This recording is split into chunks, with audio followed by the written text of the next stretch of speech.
ঝামেলাবিহীন অনেক রকম মশলা ছাড়া শুধুমাত্র দুধ আর কিছু ড্রাই ফ্রুট দিয়ে মুরগির এই সাদা মাংস রান্নাটা খেতে ভীষণ মজা হয়। বিশেষ করে বাচ্চারা তো খুবই পছন্দ করে।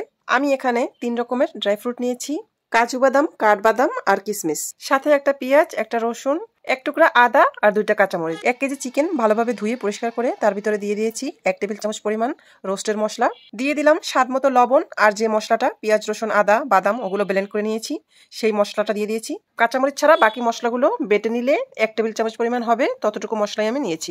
তারপরে দিয়ে দিলাম লেবুর রস, এখানে আমি একটা লেবু পুরাই ব্যবহার করেছি। এখন মশলার সাথে চিকেনটা খুব ভালোভাবে হাত দিয়ে মেখে নেব। এই অবস্থায় আমার চুলাটা কিন্তু বন্ধ আছে। সবশেষে দিয়ে দিলাম কয়েকটা আস্ত গরম মশলা, একটা তেজপাতা, 2 টুকরা দারচিনি, 2 টুকরা লবঙ্গ আর 4টা এলাচ। হাতে সময় থাকলে এইভাবে চিকেনটা ম্যারিনেট করে 1 থেকে 2 ঘন্টা রেখে দিতে পারেন, আর সময় না থাকলে কমপক্ষে 30 মিনিট ম্যারিনেট করে রাখতে হবে। ঘন্টাখানেক পরে এসে আমি চুলাটা অন করে দিলাম, আর এখন চিকেনটাকে মশলার সাথে একটু ভেজে নেব।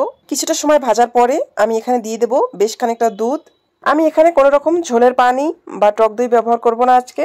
এই দুধের ভিতরেই পুরো চিকেনটা সিদ্ধ হবে। আর আমি এখানে তরল দুধ ব্যবহার করেছি, গরুর খাঁটি দুধ। আপনারা চাইলে গুঁড়া দুধ পরিমাণ মতো পানিতে মিশিয়ে তারপরে ব্যবহার করতে পারেন, অথবা নারকেল বেটে বা ব্লেন্ড করে সেই নারকেলের দুধটাও ব্যবহার করতে পারবেন, সেটাও অনেক মজা হয়।